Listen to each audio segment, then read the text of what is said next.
ឆ្នាំចាស់ផ្លាំងឆ្នាំថ្មីសូមតទូលអ្វីនៅជោគជ័យល្អជួបតែមានកុំក្រវៀងចាពីទុក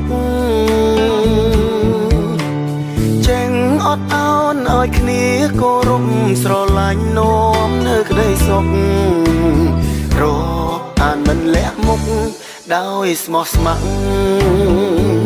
ររួមគ្នាឆ្លងឆ្នាំឆ្លងផ្នត់គុំនឹងឆ្លងយកការគិតដែលល្អជោគជ័យពុកពេញសេរីសួស្តីទាំងអក្រការចងរាយ